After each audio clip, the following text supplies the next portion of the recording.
ఈ పాసురంలో ఆండాళ్ తల్లి ఒక అందమైన గోపికను నిద్రలేపుతున్నారు. పుల్లెన్వాయ్ కీండానై. బకాసురుడు అనే రాక్షసుడు కొంగ రూపంలో వచ్చి కృష్ణుణ్ణి మింగబోతే ఆ కృష్ణుడు ఆ కొంగ నోటిని చీల్చి సంహరించాడు. పొల్లా అరక్కనై. అత్యంత క్రూరుడైన రావణాసురుణ్ణి ఒక పువ్వును తుంచినంత సులభంగా తుడిచిపెట్టిన ఆ శ్రీరామచంద్రుని కీర్తిని మేమంతా పాడుతున్నాం. వెళ్ళి ఎళందు వియాల మురంగిత్తు.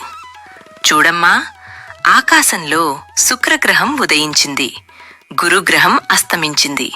అంటే తెల్లవారింది అని అర్థం. పక్షులు మేల్కొని కిలకిలారావాలు చేస్తున్నాయి. ఓ కలువ కళ్ళసుందరి, భక్తులందరూ ఇప్పటికే యమునా నది తీరానికి చేరుకున్నారు.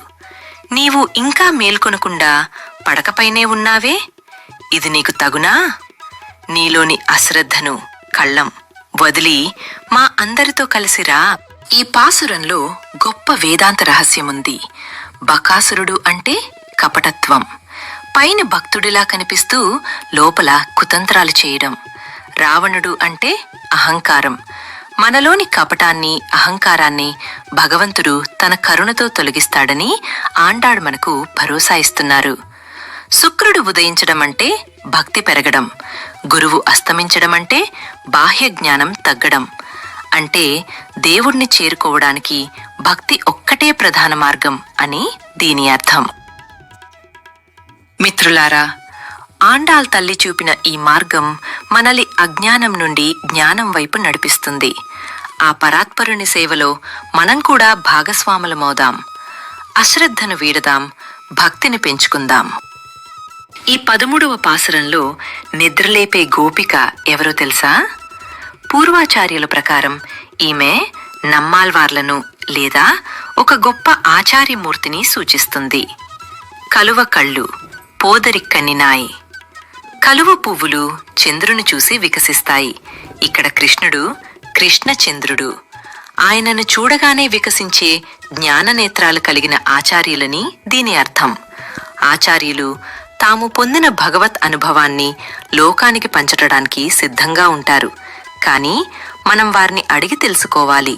అందుకే గోపికలు అందరూ కలిసి ఆమె ఇంటికి వెళ్లి ప్రార్థిస్తున్నారు. కళ్ళంత విందు, మనసులోని కపటం. ఆండాళ్ ఈ పాసురంలో కళ్ళం తవిందు అనే పదాన్ని వాడారు. అంటే కపటాన్ని వదిలిపెట్టు అని. మనం దేవుడి దగ్గరకు వెళ్ళినప్పుడు కూడా మన మనసులో కొన్ని కోరికలు, కొన్ని దాపరికాలు ఉంటాయి. కానీ భక్తిలో కపటం ఉండకూడదు. లోపల ఒకటి ఉంచుకుని బయటకు మరొకటి మాట్లాడటం బకాసురుడి లక్షణం. ఆ లక్షణాన్ని వదిలిపెట్టి నిష్కల్మషమైన మనసుతో స్వామిని శరణు వేడాలి. ఈ విషయాన్ని మీరొక చిన్న ఉదాహరణతో వివరించవచ్చు. ఒక పాత్రలో మురికి ఉంటే అందులో పాలు పోయలేం. అలాగే మనసులో కపటం ఉంటే దైవచింతన నిలవదు.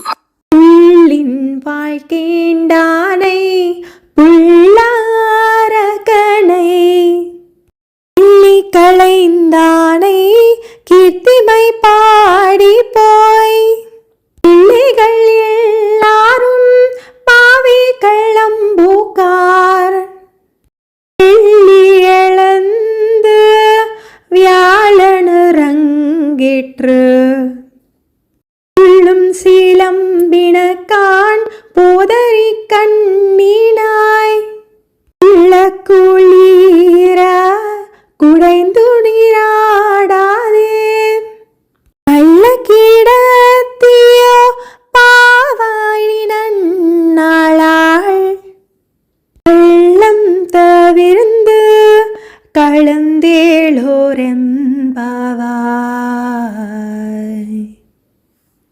మరిన్ని పాసురాల కోసం నా ఛానల్ని సబ్స్క్రైబ్ చేయండి. ప్లేలిస్ట్లో పాసురాలుంటాయి, చూడండి. నమస్కారం. సర్వం శ్రీకృష్ణార్పణమస్తు.